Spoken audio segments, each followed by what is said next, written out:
First ট্রিপেই খুব স্নিগ্ধ একটা মেয়ে, একেবারে মন ভালো করে দেওয়ার মতো সুন্দরী। আমি তো মনে হয় ফার্স্ট বলেই ছক্কা মেরে দিলাম। আপনি? জি।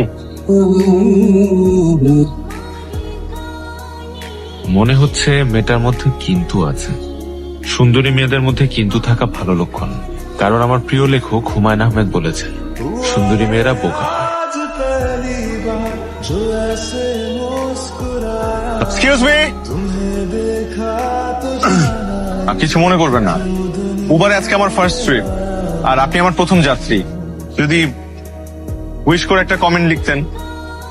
উইশ? জি, আমার মা বলছে। একটা সেলফি। ধন্যবাদ। आज पहली बार जो ऐसे मुस्कुराया